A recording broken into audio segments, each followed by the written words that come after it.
हृदयनो तू पंथ मुक्ति तरणो सुने तने रस निबंध शिथिल थाय जाने तने हृदय ज्ञानी तना जनाय तुरुचता जगत नीरुचियाळ से सो तुरी जता सकल नायक देव दीजे बनाओ पत्र कुंदनना रत्नों ना अक्षरो लखी तथापि कुंद सूत्रों ना अंकाए मूल्य ना कदी तथापि कहान वाणी ना अंकाए मूल्य ना कदी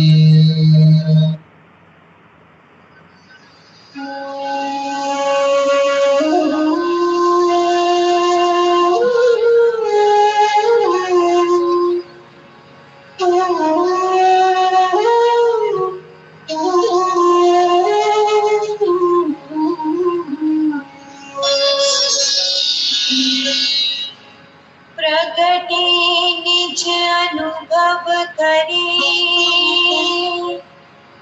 सत्ता चेतन रूप सब ज्ञाता लख के नमो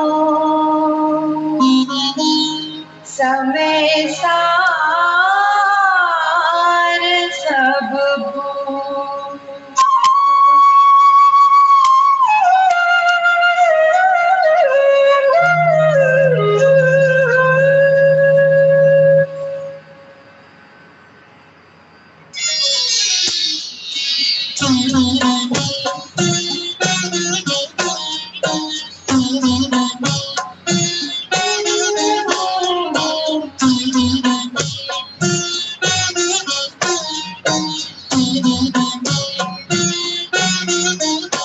ध्रुवचन अनुपम गति पाए हुए सब सिद्ध को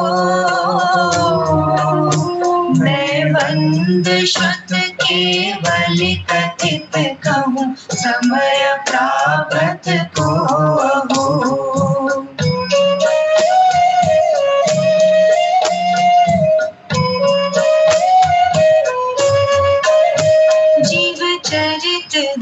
दर्शन ज्ञान स्थित स्वसमय निश्चय जानना स्थित कर्म पुद्गल के प्रदेशों पर समय जीव जानना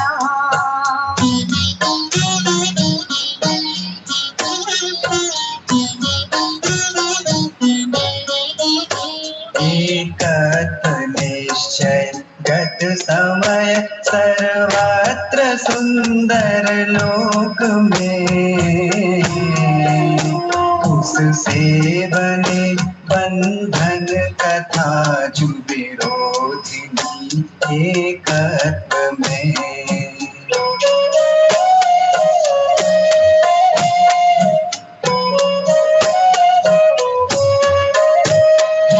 सर्वश्रुत परिचित अनुभूत भोग बंधन की कथा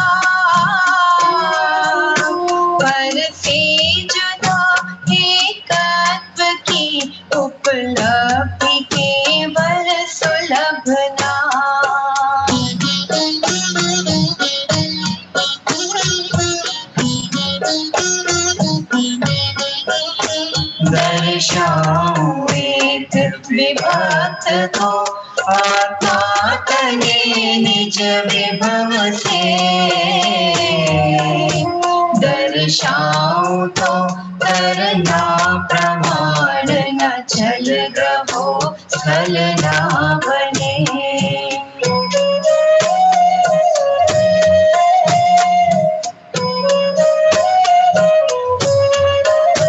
नहीं अप्रमत्त प्रमत्त नहीं जो एक गायक भाव है, इस रीति शुद्ध कहायरु जो ज्ञात हो तो वो ही है।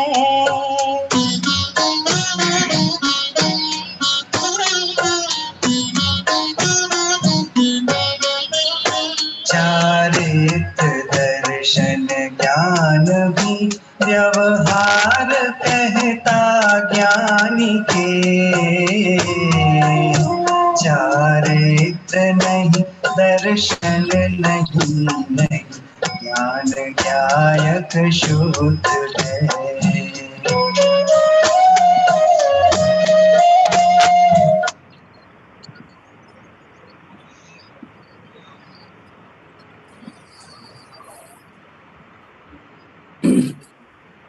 शुरू करें भैया?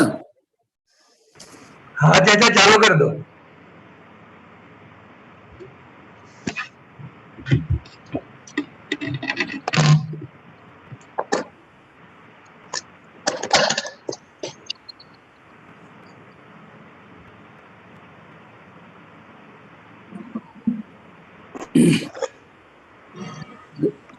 ग्रंथ निकाल लेना। हाँ। इंद्र सदवंदियाणम इहुगण हिद मधुर विसद वक्काणम, अंतातीद गुणाणम नमो जिनाणम जिद भवाणम, अभिवंदियून शिरसा अपुन भव कारणम महावीरम, ते सिंपयथ भंगम मग्गम मुखस्य वोच्छामि।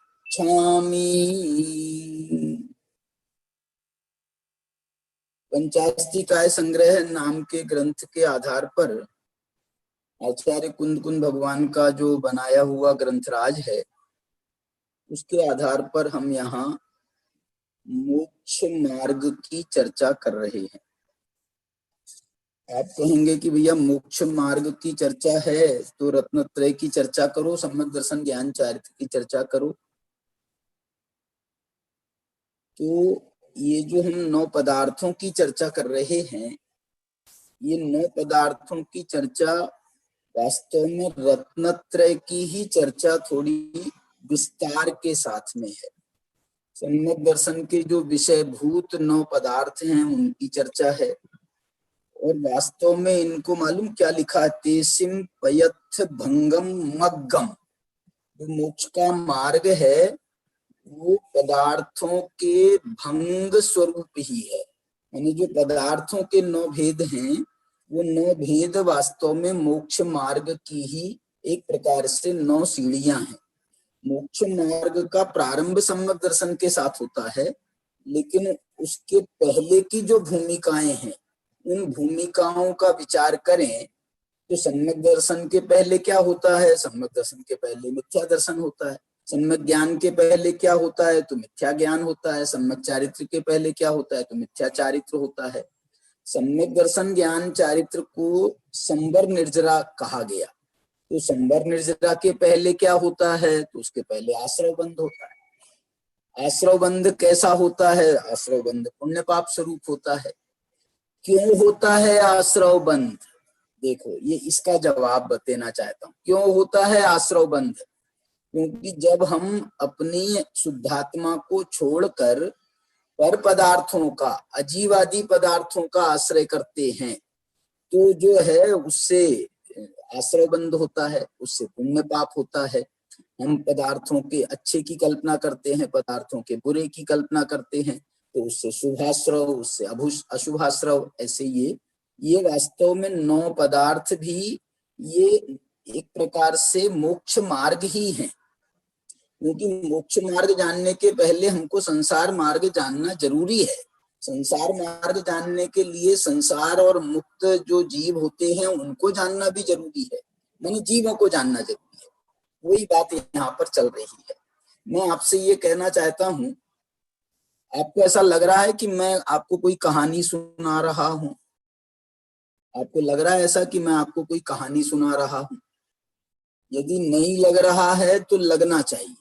क्यों? क्योंकि मैं आपको कहानी सुना रहा हूं। आप बोलोगे किसकी कहानी सुना रहे हो? तो मैं कहूंगा जीव मात्र की कहानी सुना रहे हैं। जे त्रिभुवन में जीव अनंत, सुख चाहे दुख ते भयवंत, तास भ्रमण की है बहु कथा।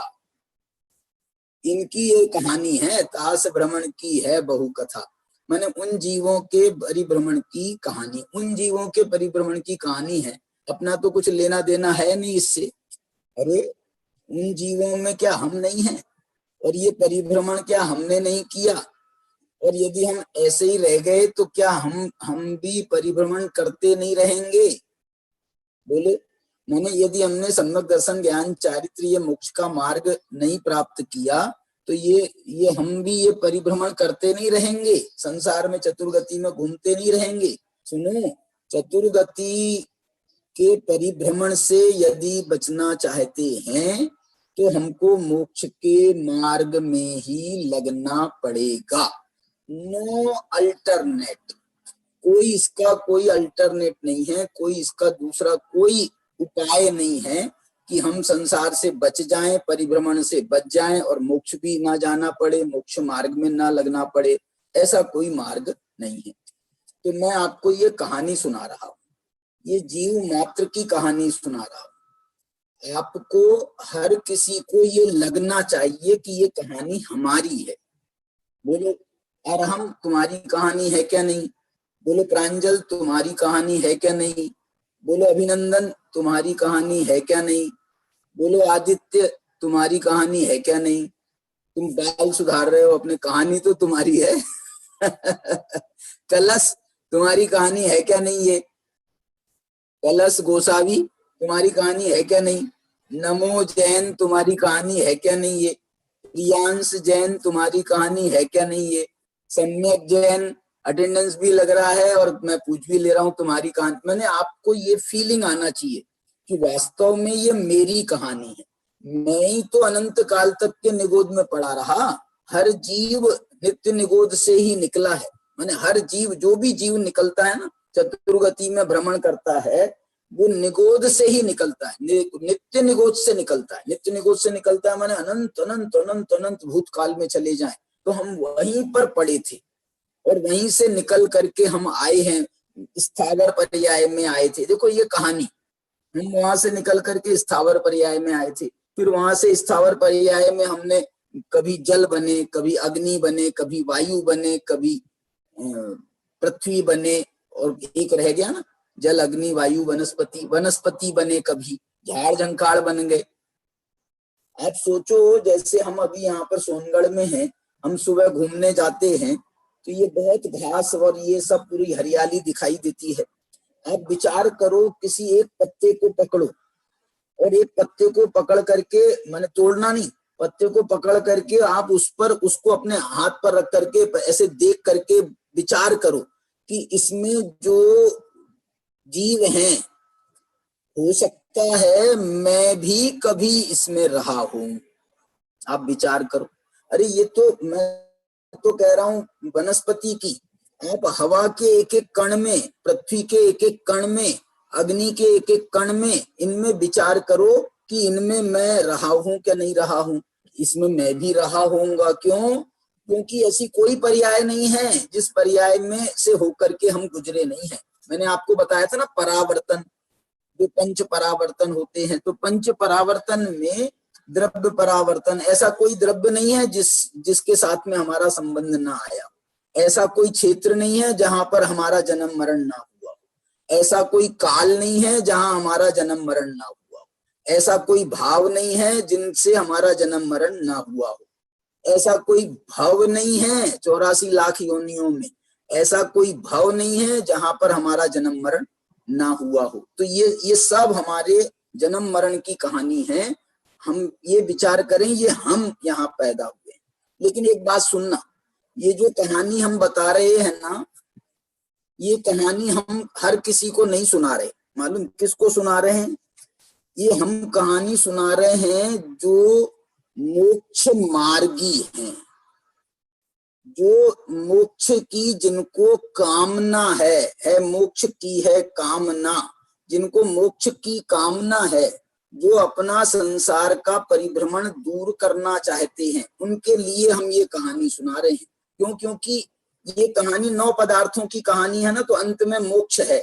तो जिसको मोक्ष चाहिए है उसी को ये कहानी एप्लीकेबल है। जिसको मोक्ष नहीं चाहिए उसको ये कहानी एप्लीकेबल नहीं है।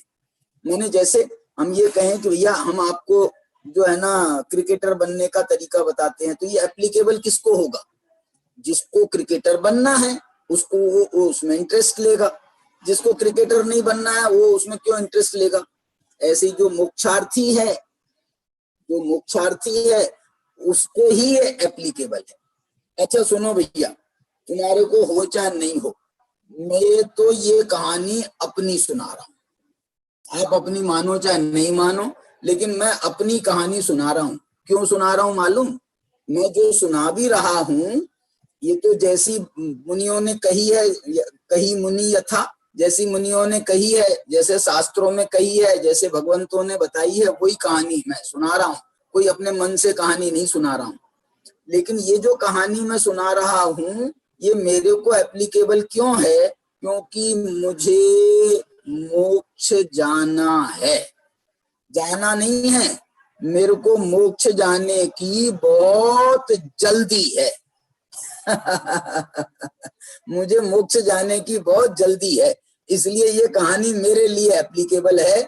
आप मानो तो आपको भी एप्लीकेबल हो सकती है, नहीं मानो तो कोई बात नहीं है। तो ये जो कहानी है ना, ये मोक्ष की कहानी है, ये मुमुक्षु की कहानी है। मुमुक्षु शब्द का अर्थ मालूम है क्या होता है? मुमुक्षु, मुमुक्षु शब्द का अर्थ होता है मोक्ष की है कामना। मुमुक्षु जो मोक्ष का इच्छुक होता है उसे कहते हैं मुमुक्षु। मोक्ष का इच्छुक को मुमुक्षु कहते हैं। मोक्षार्थी भी उसको कह सकते हैं, आत्मार्थी भी उसको कह सकते हैं। आप लोग महावीर विद्या निकेतन के विद्यार्थियों, आप लोगों के नाम के आगे एक शब्द लगाया जाता है। क्या लगाया जाता है? वीर। वीर सम्यक जैन, वीर प्रियांश जैन, वीर कलश, वीर पर्व, ऐसे जो है ना ये वीर नाम लगाया जाता है। तो ये वीर नाम वाला जो है, ये वीर माने जो काम महावीर ने किया वो काम हमको करना है। मुमुक्षु हो गए क्योंकि महावीर ने मोक्ष जाने का काम किया, मोक्ष पहुंच गए वो, तो हमको भी वो काम करना है। तो देखो ये जो कहानी अपनी चल रही है 3-4 दिन से, अपनी कहानी कहाँ पहुंच गई है बताओ? अभी अपनी कहानी मालूम है वहां से निकल के आ गए अपन। कहां से? निगोच से निकल के आ गए, और फिर उसके बाद में स्थावर पर्याय से निकल के आ गए, फिर उसके बाद में 2 इंद्री 3 इंद्री 4 इंद्री असंगी पंचेंद्री पर्यायों से भी निकल करके आ गए। कहाँ से निकल करके आ गए? अब अपन जो है देव, कल अपन ने बात करी थी कि भैया 4 प्रकार के देव होते हैं। समझ लो अपन मनुष्य पर्याय में आ गए हैं ना, तो अपन देव पर्याय से भी निकल के आ गए, तिर्यंच पर्याय से भी निकल करके आ गए, नारकी पर्याय से भी निकल करके आ गए। अपन अभी क्या बन गए? हम अभी जो है ना मुमुक्षु तो बाद में बनते हैं, अभी हम मनुष्य बन गए। ये मनुष्य पर्याय में आए हैं ना, तो अपन मनुष्य बन गए। अब ये मनुष्य के कल जो है बहुत अच्छी बात बताई थी। मनुष्य के पहले इसके अलावा जो है जीवों के 2 भेद बताए थे। कौन से भेद बताए थे बताओ? कल बताए थे 120 नंबर की गाथा के आधार पर बताए थे। 120 नंबर की गाथा कह रही है, देखो 120 नंबर की गाथा निकालना भैया ग्रंथ।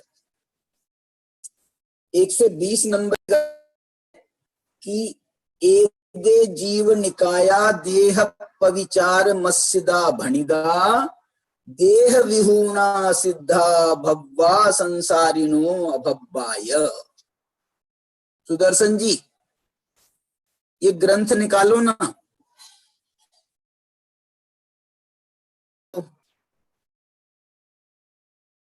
सुदर्शन जी हाँ चाचा।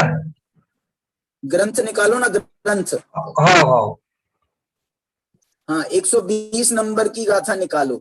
देखो एदे जीव निका, इसमें बहुत अच्छा शब्द आया था कल। ये जो जीव हैं, जीव निकाया माने जीव समास। 14 प्रकार के जो जीव समास कहे गए हैं, ये सब संसारियों के भेद हैं। संसारी और मुक्त का क्या भेद बताया था? संसारी जो होते हैं वो देह से सहित होते हैं, और मुक्त कौन होते हैं? देह से रहित होते हैं।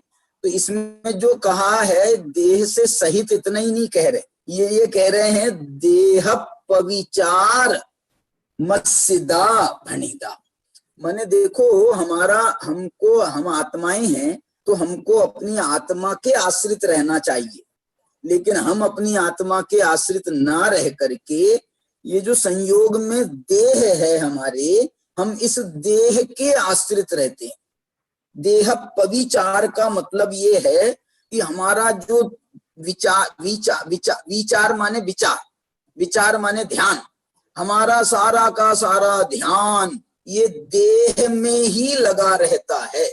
और प्रविचार का मतलब मालूम क्या होता है? प्रविचार का मतलब है उत्कृष्टता के साथ में माने हमारा ध्यान जो है उत्कृष्टता के साथ, माने अधिकांश समय, अधिकांश का पूरा समय ये शरीर में ही लगा रहता है। ये हमारा देह के साथ प्रविचार है। ये प्रविचार, इसको कहते हैं प्रविचार। माने हम जैसे इसी का ध्यान कर रहे हैं, इसी का विचार कर रहे हैं। आगे जाकर के जो है ना 9वें अध्याय में तत्वार्थ सूत्र में, वहां पर प्रविचार शब्द का अर्थ मालूम क्या किया? विचारो अर्थ व्यंजन योग संक्रांति। विचार का अर्थ किया है कि जब हम विचार करते हैं, विचार अर्थ व्यंजन योग संक्रांति क्या होता है कि जब एक पदार्थ से दूसरे पदार्थ व दूसरे पदार्थ से तीसरे पदार्थ पर, इसको अर्थ व्यंजन योग संक्रांति कहते हैं, अर्थ संक्रांति कहते हैं। ऐसी योग संक्रांति होती है, ऐसा अलग अलग होता है। हमारी जो संक्रांति मालूम कैसी हो रही है? हमारी कभी स्पर्शन इंद्री में जाते हैं, तो कभी रसना इंद्री में जाते हैं, तो कभी घ्राण इंद्री में जाते हैं, तो कभी चक्षु इंद्री में जाते हैं, कभी कर्ण इंद्री में जाते हैं। ये 5 इंद्रियों के बाहर हम जाते ही नहीं है।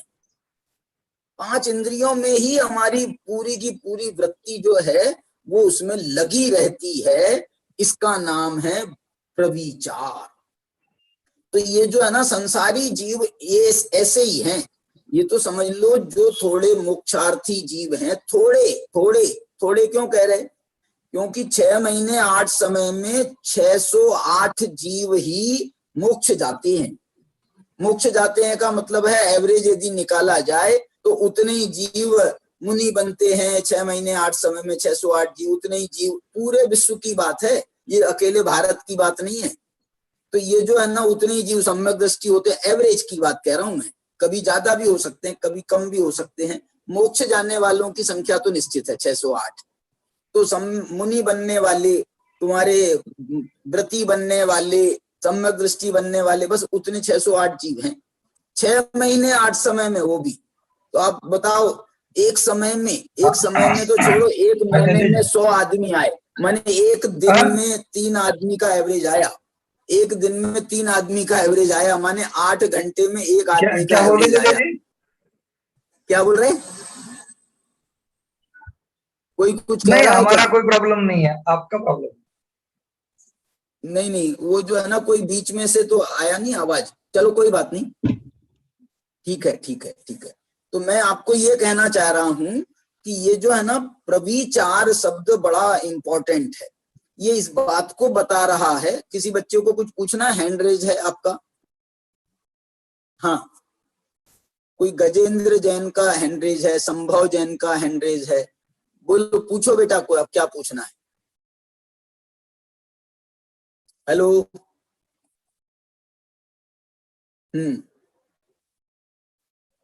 चलिए, मैं आपसे ये कहना चाह रहा हूं, ये जो है ना, एदे जीव निकाया देह पविचार मस्सिदा भणिया, ये सब जीव निकाय के जीव जो हैं, संसारी जीव हैं, माने इनमें मोक्षार्थी और सम्यक दृष्टि ज्ञानियों को छोड़ देवे। सम्यक दृष्टि ज्ञानी मतलब सब उसके ऊपर के सबको छोड़ देवे, चौथे गुण स्थान से लेकर के 14वें गुण स्थान तक के जीवों को छोड़ देवे। तो अधिकांश जीव तो ऐसे ही हैं। 99.999% जो जीव हैं वो सब मिथ्या दृष्टि हैं, और मिथ्या दृष्टि हैं तो देह जीव को एक गिने, वो देह और आत्मा को एक गिनने वाले होते हैं मिथ्या दृष्टि। तो देह पविचार मस्सिदा भणिया, ये सब जीव जो हैं संसारी, वो अपने देह में ही प्रविचार करने वाले हैं।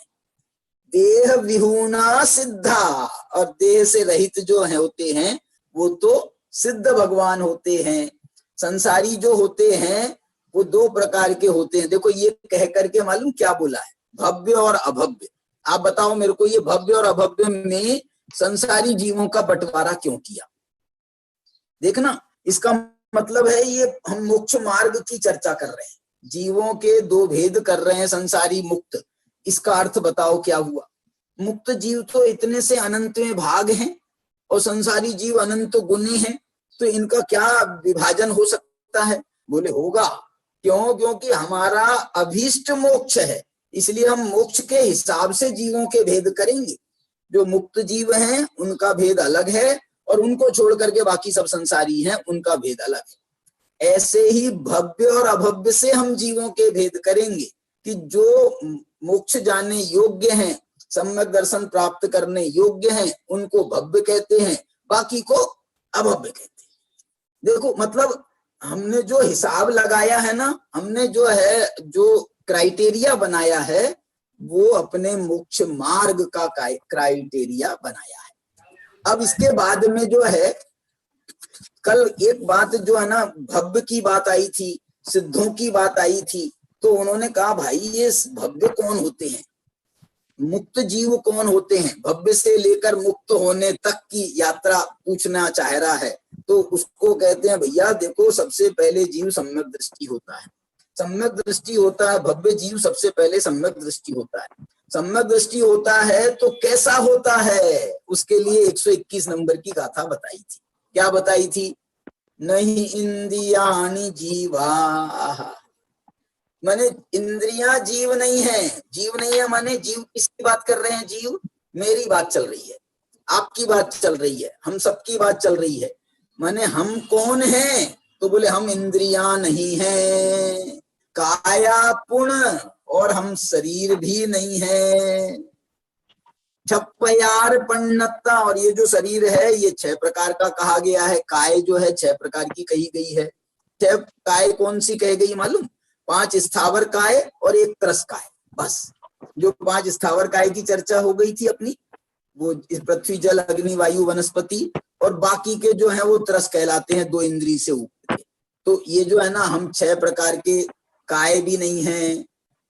फिर तुम हो कौन? फिर हम हैं कौन? तो यहाँ आचार्य भगवान बता रहे हैं, जम हवदितेषु नाणम जीवोत्तीयतम परुवेन्ति। बोले तुम जिसके अंदर में ज्ञान है, ऐसा जो आत्मा, जिसके अंदर में ज्ञान है, ऐसा जो आत्मा, उसे ही जीव कहा गया है। इसलिए हम कौन है? हम इंद्रियां नहीं हैं। हम कौन है? हम काय नहीं हैं। हम कौन है? हम स्थावर नहीं हैं। हम कौन है? हम त्रस नहीं हैं। तो फिर तुम हो कौन? बोले हम तो ज्ञानवान हैं। वो एक गीत पढ़ते हैं ना अपन लोग, हम होंगे ज्ञानवान, हम होंगे ज्ञानवान एक दिन। ये ज्ञानवान होंगे नहीं, हम हैं, हम हैं ज्ञानवान। हम हैं ज्ञानवान। क्यों? अभी, एक दिन नहीं, अभी हैं। तो ये जो है ज्ञानवान माने जो जिसमें ज्ञान होता है वही जीव है, ऐसा 121 नंबर की गाथा कही थी। ये अपन ने कल भी पढ़ी थी। अब 122 नंबर की गाथा पर आओ आप। बड़ी जोरदार 122 नंबर की गाथा भी जो है ना, वो हमारा परिचय। देखो, पहले तो उन्होंने बहुत संक्षेप में परिचय कराया कि जो जिसमें ज्ञान होता है वो जीव है, जिसमें ज्ञान है वो मैं आत्मा कौन हूं, जिसमें ज्ञान है। ये एक संक्षेप में है। और जो बहुत होशियार होते हैं ना, बहुत बुद्धिमान होते हैं, वो संक्षेप में ही समझ जाते हैं। लेकिन जो समझ लो हमारी बुद्धि कमजोर है, हमारी बुद्धि कम है, तो हमने कहा आचार्य महाराज से, आचार्य महाराज थोड़ा सा और समझा के बताओ ना, और समझा के बताओ ना, जीव कौन है। तो ये बता रहे हैं, देखो, जानदि पश्यति सर्वम। वाह! जो सबको जानता है, देखता है, उसे जीव कहते हैं। जो सबको देखता है, जानता है। देखो, ज्ञानवान कहा था, वो तो कहा था गुण से जीव की पहचान कराई थी, आत्मा की पहचान आत्मा के गुण से कराई थी। यहाँ जानदि पश्यति में क्या कर रहे हैं? यहाँ पर्याय से जीव की पहचान करा रहे हैं, पर्याय से जीव की पहचान करा रहे हैं। पर्याय क्या है? जानता हूं, देखता हूं, ये जो क्रियाएं हैं ना, ये हमारी पर्याय हैं, क्रियाएं हैं, कर्म हैं, वही पर्याय कहलाती हैं। तो मैं जानता हूं, मैं देखता हूं, इसलिए मैं जीव हूं।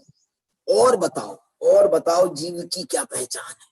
तो ये बहुत अच्छी पहचान बताई है, जो वहां कही है ना, छैढाला में कही है, जे त्रिभुवन में जीव अनंत, सुख चाहे दुख ते भयवंत।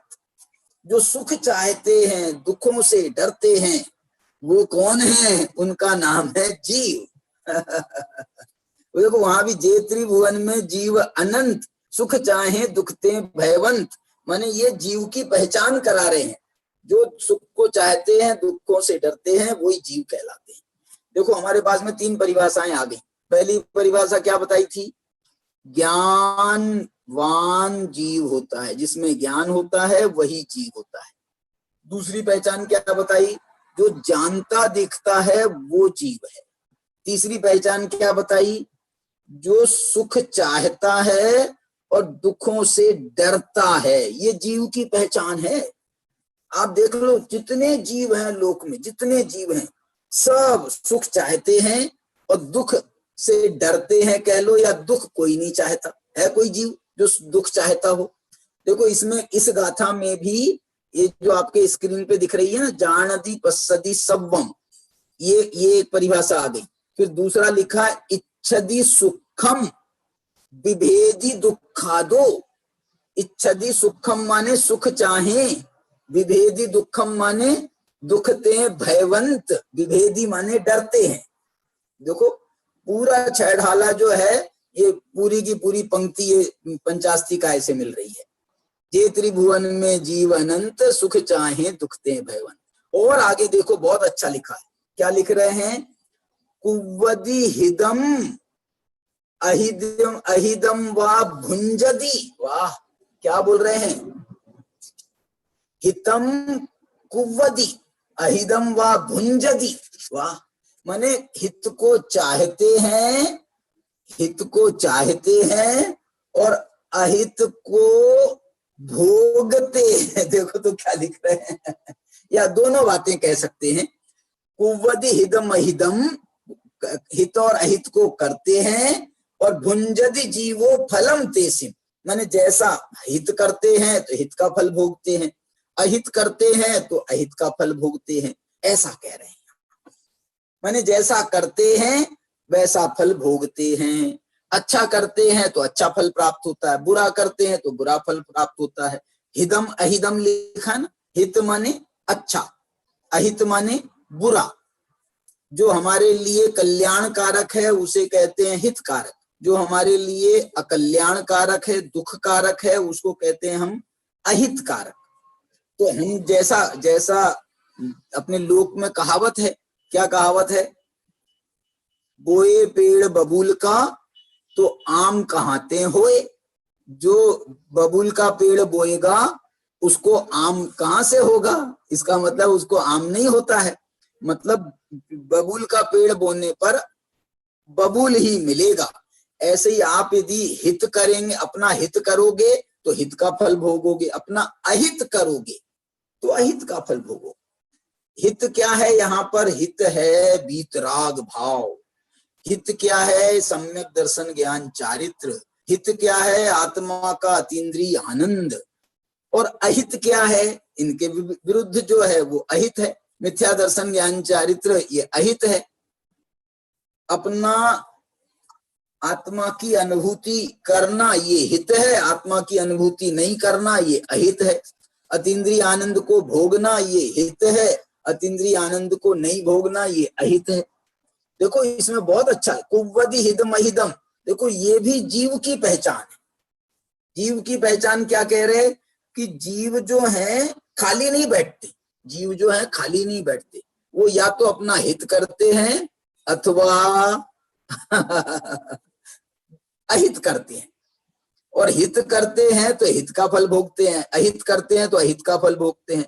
बोलो हित करने वाले क्या फल भोगते हैं? आनंद तो भोगते ही हैं, लेकिन हित करने वाले सिद्धालय में जाते हैं, मोक्ष पहुंच जाते हैं और वहां अतीन्द्रिय आनंद का भोग भोगते हैं।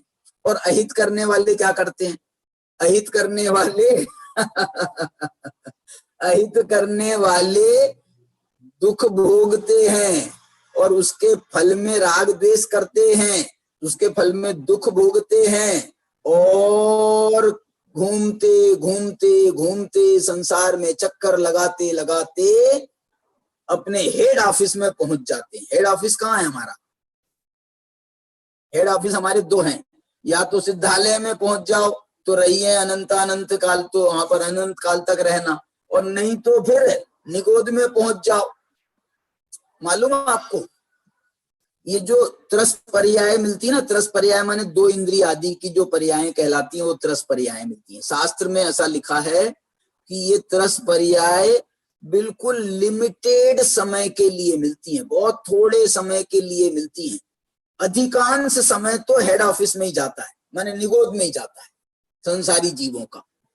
2000 सागर के लिए सिर्फ ये त्रस पर्याय मिलती है, 2000 सागर के लिए। और ये 2000 सागर भी सबको नहीं मिलती, ये तो बिल्कुल उत्कृष्ट समय, उत्कृष्ट काल है 2000 सागर का। और कोई जीव तो निगोद से निकले और दो इंद्रिय की पर्याय में आए और एक दो पर्याय ना निकाले वहां पर और वापस निगोद में चला जाए।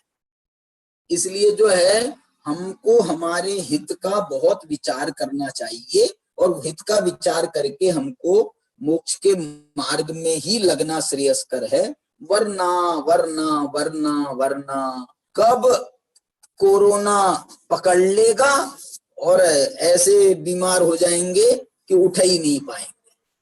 तो ऐसा जो है अपने को रूट कर लेना चाहिए। कोरोना हमको यही संदेश दे रहा है भैया। क्या संदेश दे रहा है? कि अपने हित का विचार पहले करो और हित का विचार करके अपना कल्याण कर लो। हमको अभी किसी ने फोन किया था, बसंत भाई जी है ना, बसंत भाई जी दोषी हैं अपने, वो एक कोई कार्यक्रम में बोल रहे थे, कोई शोक सभा में बोल रहे थे कि ये जो अपने शांत हो गए ना चेतन भाई, नहीं बसंत भाई किसकी शोक सभा में बोल रहे थे? उनकी, विमल जी नीरू केमिकल वाले हैं, विमल जी अपने दिल्ली वाले शांत हो गए, उनके उसमें बोल रहे थे भैया कि हमको अपना कल्याण कर लेना चाहिए। देखो वो तो बेचारे 70-72 साल के थे, चले गए, और ये हमारे बसंत भाई कह रहे थे हम तो अभी 80 साल से ऊपर के हो गए, बहुत बड़े हो गए हैं बसंत भाई। हमारे डॉक्टर साहब उस दिन कह रहे थे, ये इन्हीं के नीरू, इनके विमल जी की ही शोक सभा में कह रहे थे कि देखो 70 साल के चले गए और हम 87 साल के बैठे। मतलब ये है कि हमको ये माने ये तो बहुत, तुम जियो हजारों साल, ये तो इसकी कोई बात नहीं है, लेकिन जो है ना ये विचार आता है ज्ञानियों को, ये विचार आता है कि भैया हमको सब काम छोड़ करके सबसे पहले अपना कल्याण करना चाहिए। तो ये कल्याण करने की बात ये देखो 122 गाथा कह रही है। जीव हो तो यार जानो देखो ये जीव के काम है, सुख चाहो दुख से डरो ये जीव के काम है, हित करो अपना ये जीव का काम है, अहित करने क्यों जाते हो, अहित करते हो ये बात अलग है, लेकिन अहित मत करो। क्यों? यदि अहित करोगे तो अहित का फल भोगोगे, हित करोगे तो हित का फल भोगोगे। ऐसे कहकर के ये 122 गाथा में ये हमारे को जो है ना मुमुक्षु है ना, हमारी कहानी चल रही है ना, तो हमको ये बीच बीच में संदेश देते जा रहे हैं कि भैया क्या हमने इतनी कहानी सुनाई, इससे आपने क्या समझे, इतनी कहानी सुना दी इससे आप क्या समझे। तो ये आचार्य बीच बीच में समझाते जा रहे हैं। देखो अब ये 123 नंबर की गाथा कह रही है कि भैया हमने देखो जीव के बारे में आपको जितना बताना था, जितना मतलब आवश्यक था, जीव की कहानी तो कभी पूरी हो ही नहीं सकती है, लेकिन फिर भी जितना बताना जरूरी था उतना हमने बता दिया। ये हमने आज तक कहाँ कहाँ घूमे हैं, कैसे गतियों में घूमे हैं वो भी बता दिया, और क्या करने से ये गतियों का अभाव हो सकता है ये भी बता दिया। तुम्हारा लक्षण क्या है ये भी बता दिया, और अपलक्षण क्या है ये भी बता दिया। बताओ, हमारा लक्षण तो है जानना देखना, और अपलक्षण क्या बताया इन्होंने? अपलक्षण क्या बताया? अपलक्षण ये बताया कि हम जो है आत्मा होकर के, जीव होकर के हम शरीर में एकत्व बुद्धि करते हैं, शरीर के साथ में प्रविचार करते हैं। तो ये जो है ये हमारा अपलक्षण है, ये हमारा लक्षण नहीं है, ये हमारा अपलक्षण है। ये अपलक्षण कहते हैं जो गंदी आदतें होती है ना, गंदी आदतें, उसका नाम है अपलक्षण। तो ये हमारी गंदी आदत है। गंदी आदत बोलते हैं ना, जैसे किसी को कान खुजाने की आदत होती है, किसी को मैल निकालने की आदत होती है, किसी को उंगली कर नाक में उंगली करते हैं, कुछ कुछ ऐसी गंदी हरकत करने की आदत होती है, तो उसको अपन कहते हैं ये तुम्हारा बड़ा लक्षण है, बड़ी गंदी आदत है। ऐसे ये जो है ना शरीर में एकत्व बुद्धि करना, ये सबसे गंदी आदत है। आचार्य कह रहे हमको तो अपने को आत्मा मानना चाहिए, शरीर नहीं मानना चाहिए, ये है काम। तो इस प्रकार से जीव का परिचय देने के बाद में यहाँ लिख रहे हैं वो एवं 123 गाथा। देखो 123 गाथा, देखो 123 गाथा निकाली, ये निकली है देखो। एवं अभिगम जीवम, एवं अभिगम जीवम, इस प्रकार तुम हे जीव, तुम अब जीव के स्वरूप को समझ करके अन्य ही भी पज्जे ही बहुगे ही, माने वो ये कह रहे हैं कि हमने कुछ पर्याय तो बता दी हैं, कुछ तो उसके परिचय बता दिया है, कुछ उसके गुण बता दिए हैं, लेकिन और भी आप अपनी तरफ से, अपनी दिमाग से, अपनी बुद्धि से लगा लेना। अन्य ही बज्जे ही बहुगे ही, और भी बहुत प्रकार की पर्यायों के साथ भी जीव को समझ लेना। एवं अभिगम जीवम, इस प्रकार अभिगम माने अधिगम करना, अधिगम करना माने जानना, इस प्रकार जीव को जानना। अभिगच्छदु अजीवम, अब ये कह रहे हैं कि देखो अब जीव की पहचान हमने करा दी, अब हम आपको अजीव की भी पहचान कराते हैं। अभिगच्छदु अजीवम, अब जो है अजीव की पहचान कराते हैं। नानंतरिदेहि लिंगे ही, देखो यहाँ पर अजीव की बहुत संक्षेप में उन्होंने परिचय करा भी दिया। बोले कौन होता है अजीव? तो कह रहे हैं नानंतरिदेहि लिंगे ही, जो ज्ञान के अलावा लिंगों से पहचाना जाता है, जिसमें ज्ञान नहीं होता है, और ज्ञान के अलावा सब दूसरे लिंग जो होते हैं, दूसरी पहचान जो होती है उनकी, वो सब अजीवों की पहचान है। माने अजीव वास्तव में अजीव जो कह करके मालूम क्या कह रहे हैं? अजीव कह करके ये कह रहे हैं, देखो मैं उदाहरण दूं, हम आपसे पूछें तुम्हारा नाम क्या है, तो आप अपना नाम बताओगे, आप अपना नाम बताओगे। फिर हम आपसे पूछें क्यों प्रियांश तुम्हारा नाम अरहम है क्या? बोले नहीं नहीं पंडित जी मेरा नाम अरहम नहीं है। अच्छा अशोक है तुम्हारा नाम? बोले नहीं नहीं नहीं, मेरा नाम अशोक भी नहीं है। अच्छा तुम्हारा नाम पर्व है क्या? नहीं नहीं नहीं, मेरा नाम पर्व नहीं है। देखो दूसरा नाम आता है तो हमारा नाम ये नहीं है, हमारा नाम ये नहीं है, हमारा नाम ये नहीं है। प्रियांश बोला हाँ ये मेरा नाम। ऐसे ही अजीब किसे कहते हैं मालूम? अजीब किसे कहते हैं? अजीब कहते हैं ये हमारा नाम नहीं है, ये हमारा नाम नहीं है, ये हमारा नाम नहीं है, माने हम ये नहीं है, हम ये नहीं है, हम ये नहीं है, इसका नाम है अजीब। और मैं कौन हूं? बोलो प्रियांश तुम कौन हो? प्रियांश हो कि जीव हो? बोलो प्रियांश तुम कौन हो? जीव हो या प्रियांश हो? क्यों प्रियांश? बोलो कौन हो? बोलो जोर से। जीव जीव हो ना, प्रियांश तो नहीं हो। क्यों नहीं हो? क्योंकि प्रियांश तो ये शरीर का नाम है और ये शरीर कुछ जाने नहीं। ये शरीर कुछ जानता है क्या? शरीर तो कुछ नहीं जानता है, आत्मा जानने वाला है। इसलिए मैं आत्मा हूं, मैं जीव हूं, मैं चेतन हूं, ऐसा कहा जाए तो ये हमारा लक्षण माना जाता है, ये हमारी पहचान मानी जाती है। तो यहाँ पर अजीव कह करके वो यही बता रहे हैं, जैसे मैंने आपको उदाहरण से बताया, अजीव माने जो हम नहीं हैं वो सब अजीब।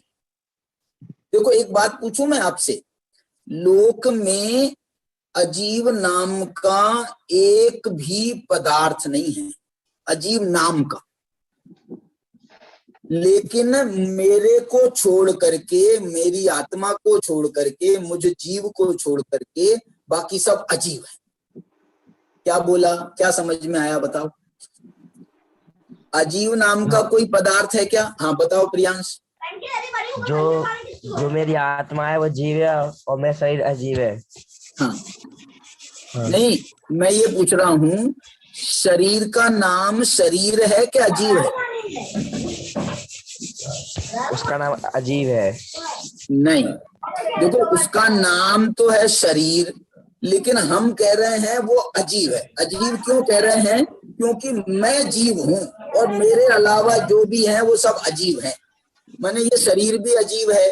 अच्छा ये बताओ, तुम जीव हो तो ये अरहम कौन है? वो ये जीव है क्या अजीब है? हैं? वो उसकी आत्मा है, वो जीव है और वो अजीब है उसका शरीर। तुम्हारे लिए कौन है वो? अजीब।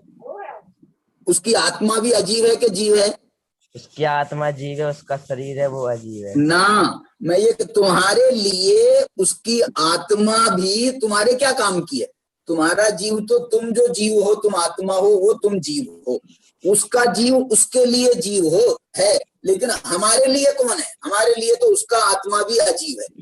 अजीब है। मेरे लिए तुम अजीब हो, और घबराना नहीं, तुम्हारे लिए मैं भी अजीब हूं। क्या बोला? मतलब ये बताना है, अजीब नाम की कोई चीज नहीं है, लेकिन एक के लिए बाकी सब अजीब, जीव के लिए बाकी सब अजीब कहलाते हैं। देखो ये क्या है? ये चश्मे का घर है ना? इसका नाम क्या है? इसका नाम है चश्मा घर, या और भी क्या बोलते हैं, अंग्रेजी में कुछ और बोलते होंगे। तो ये चश्मा घर है, लेकिन ये चश्मा घर इसका नाम है, लेकिन मेरे लिए कौन है? अजीब। अजीब। वाह, बहुत सुंदर, बहुत सुंदर। माने मैं ये अपने लिए इसका नाम, लोक में इसका नाम है। ऐसे ही लोक में देखो, अभी इसके बाद वाली गाथा है, बहुत अच्छी गाथा। मैं अजीब की गाथा पढ़ता हूँ आपको। देखो 124 नंबर की गाथा देखो। आगास काल पुगल धम्मा धम्मे सुनति जीव गुणा तेसिम अचेदनतम भणिगम जीवस् चेदनदा। आप लोग पढ़ोगे? आप लोग जरा अपना अनम्यूट करो और ये गाथा पढ़ो, जो या मैं बोलता हूँ उतना उतना पढ़ना, आधी आधी लाइन पढ़ाता हूं मैं। आगास काल पुगल, बोलो। आगास सब लोग एक साथ बोलना है फिर से। आगास काल पुगल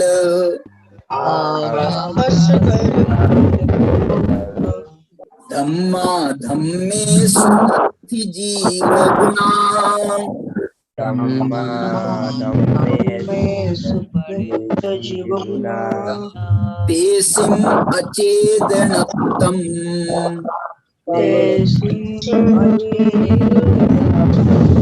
अनिदम जीवस्य चेदनदा।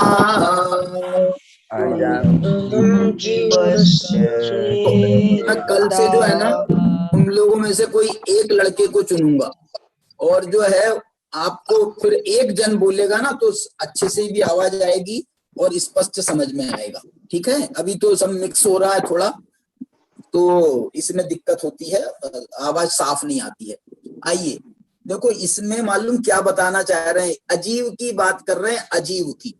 वो कह रहे हैं आकाश आकाश, काल, पुद्गल माने पुद्गल, धर्म धम्म माने धर्म द्रव्य, अधम्म माने अधर्म द्रव्य, इनमें अम्मेसु धम्मेसु नत्थि जीव गुणा, इनमें जीव के गुण नहीं हैं।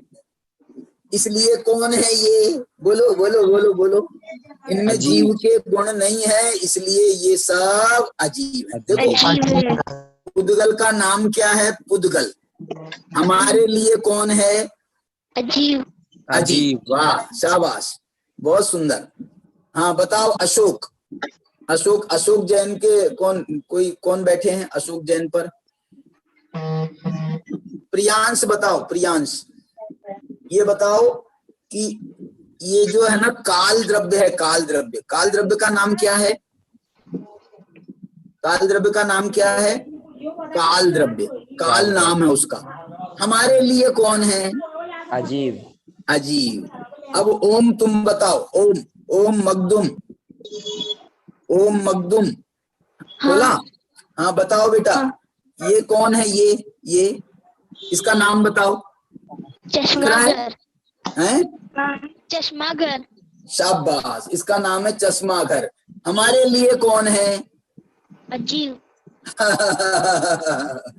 वाह बहुत बढ़िया। माने हमको इससे कुछ लेना देना नहीं है कि दूसरा जो है ना वो दूसरा उसका क्या नाम है, क्या नहीं है, कहाँ रहता है, हमको इतना बहुत डिटेल में नहीं जाना है।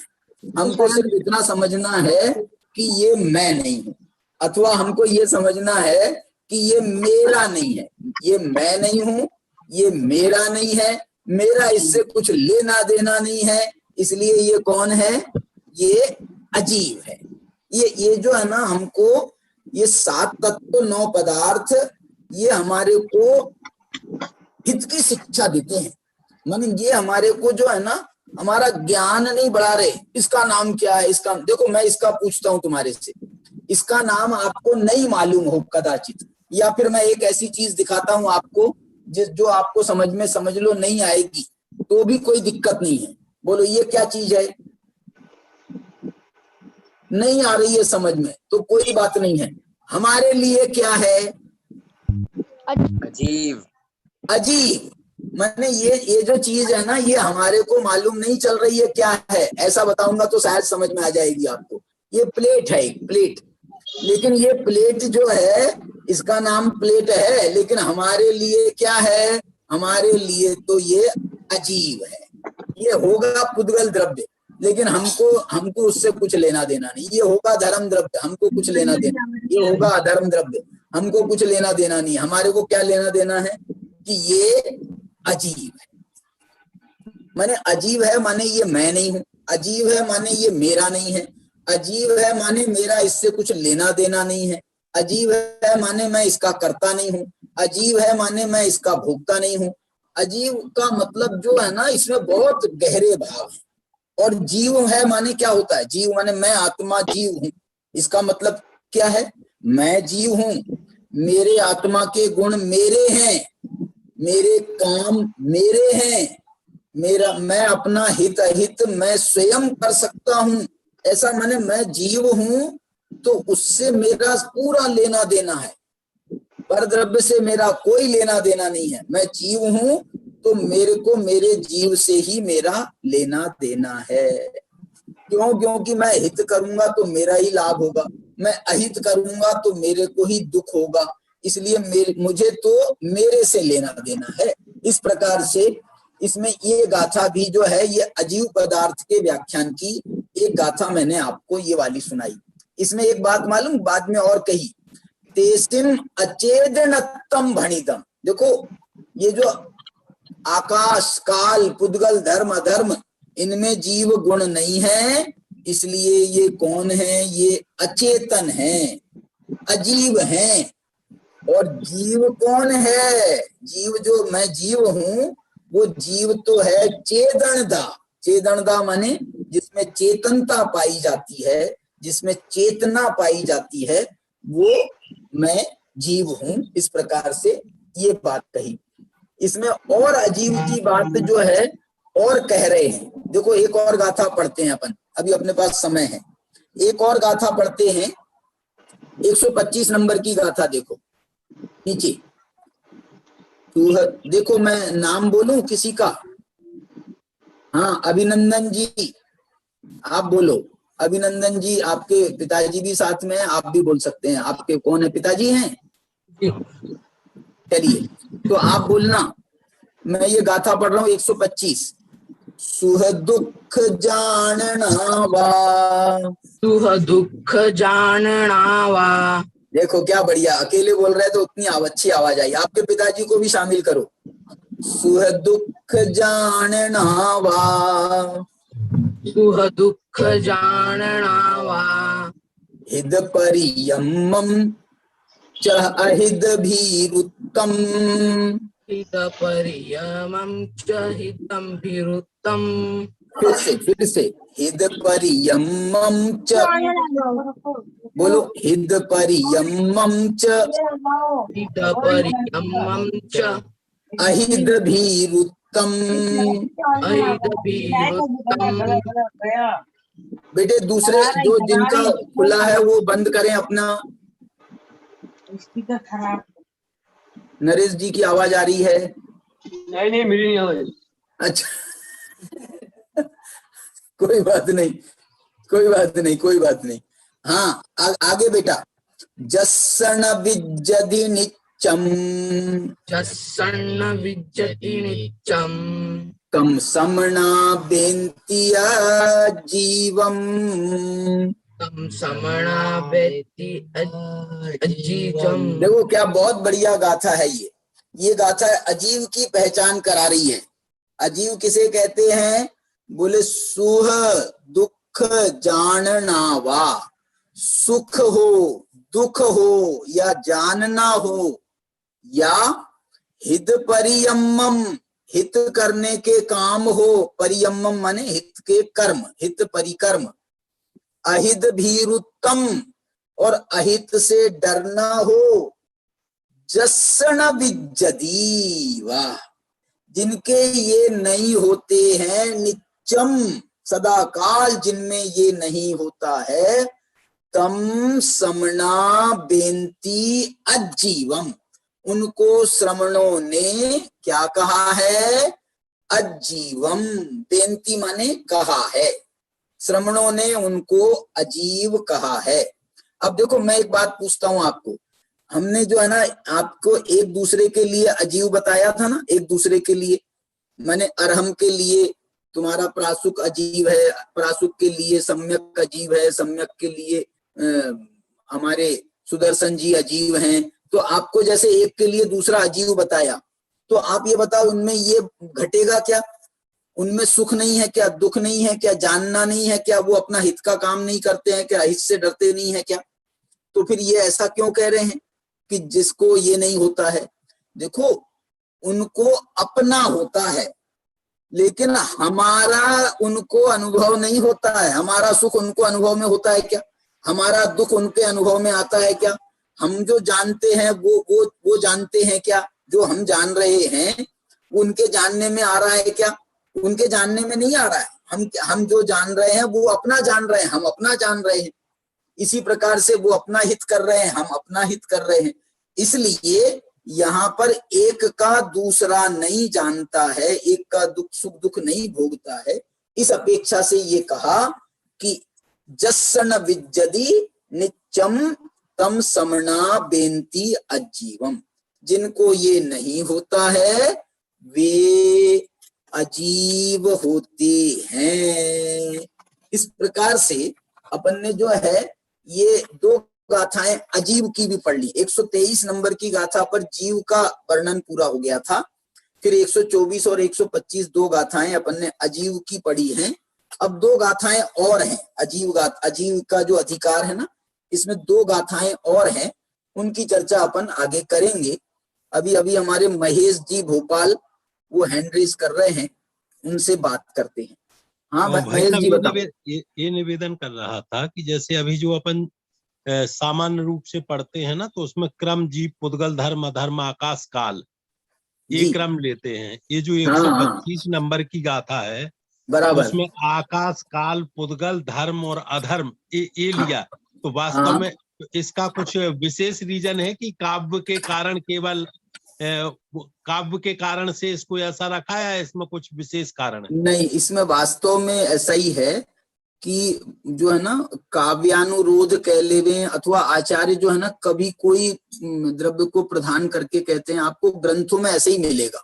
ये तो हम अपने लघु सिद्धांत प्रवेशिका से अपन ने वो एक क्रम निर्धारित कर लिया है, जीव पुद्गल धर्म अधर्म आकाश काल, लेकिन जो है ना आपको ग्रंथों में अलग अलग क्रम मिलेंगे। जैसे तत्वार सूत्र में जो 5वां अध्याय है उसमें क्या लिखा है, अजीव काया धर्मा धर्माकाश पुद्गला।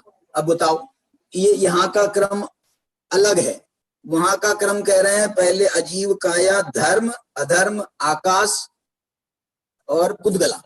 मतलब जो है ना ये ऐसे बहुत अंतर मिलेंगे आपको, इसमें कोई दिक्कत नहीं है। और वहां पर जो है काल को, अब वहां पर काल को नहीं लिया क्योंकि वो काय नहीं था, तो इस कारण से ऐसे बहुत सारे, बिल्कुल ये आप सही कह रहे हो कि कोई इसमें विशेष रीजन नहीं है। छंदानुरोध भी कह सकते हैं, अथवा आप ये भी कह सकते हो छंदानुरोध, जैसे कभी गद्य में लिखा है तो वहां तो कोई छंदानुरोध नहीं है उनको, लेकिन फिर भी जो है वो 6 द्रव्यों के नाम गिनाना है, उनने जैसे भी गिना दिए वैसे गिना दिए। अब देखो इसमें काल जो है 2 नंबर पे काल पहुंच गया, आकाश और काल, फिर पुद्गल आया, फिर धर्म अधर्म आ गया। वहां तत्वार सूत्र में धर्म अधर्म पहले आ गया, फिर आकाश आ गया, फिर पुद्गल आ गया। ऐसे ऐसे कोई दिक्कत नहीं है, मुझे ऐसे ही लग रहा है। और कोई खास रीजन आपको मिले या मुझे मिलेगा तो अपन विचार करेंगे फिर। जी जी। और बताइए, और किसी को कुछ पूछना भैया? नरेश जी, आपको किसी से कुछ पूछना है? बच्चों से पूछ लो।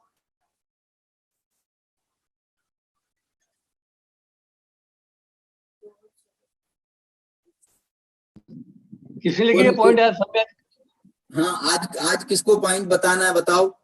सम्यक बोल रहे हैं, सम्यक कौन बोल रहा है? सम्यक किससे लिखा भैया पॉइंट? नमो जैन हाथ ऊंचा कर रहा है। हाँ नमो बताए।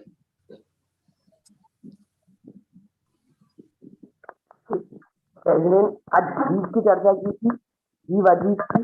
तो सबसे पहले जीव जो आपने 3 परिभाषा बताई थी जीव की, जीव की 3 परिभाषा बताई थी। जो जानता देखता है, और जो जानता देखता है, जो आत्मा का अनुभव करता है, और एक वो लिखने का है। तो पहली नंबर की एक वो बताई थी ना, सुख चाहे दुखते हैं भयवंत, सुख चाहते हैं दुख से डरते हैं। हाँ, और एक और, जी जी जी, हाँ और बताओ। उसके बाद अजीब का बोला था आपने, जीव जो है वो जो अजीब है, मतलब जो अपन है, तो मतलब जो अपने लिए है वो सामने वाला अजीब ही होगा। जैसे आपने बताया था कि आप अपने हैं, सामने वाला जीव भी हो तो भी वो हमारे लिए कौन है? वो हमारे लिए अजीब है। आइए नरेश जी, जीव है क्या अजीब बताओ? नमो बताओ, नरेश जी जीव है क्या अजीब? अजीब। नरेश जी अजीब हैं हमारे लिए, वो अपने लिए जीव हैं, लेकिन हमारे लिए कौन है? कोई भी दूसरा। हम कौन है आपके लिए? हम अजीब हैं। चलिए, बहुत सुंदर। मैं ये कहना चाह रहा हूँ आप बच्चों से भी और बड़ों से भी, आप लोग जो है ना एक कॉपी पेन लेकर के बैठो, तो आप ना पॉइंट आप लिख सकोगे, और लिखोगे तो फिर आपको बताने में सहूलियत जाएगी, क्योंकि हम भूल जाते हैं कि हमने क्या सुना है, भूल जाते हैं। नोट कर लेंगे तो आपको बहुत सहूलियत रहेगी। हाँ नरेश? अपने मम्मी पापा को भी बैठा लो। जरूर जरूर जरूर। नहीं बैठते होंगे, और नहीं बैठे तो बिठा लो जरूर, बहुत अच्छी बात है। चलिए जिनवाणी स्तुति करें। हाँ जी सुदर्शन जी। अनंत धर्मनस्तत्वं पश्यन्ति प्रत्यगात्मना अनेकान्तमयी मूर्ति नित्यमेव प्रकाशताम्। जिनवाणी के ज्ञान से सूझे लोकालोक, सोवानी मस्तक नमो सदा देता हूँ दो। 9 बार नमोकार मंत्र।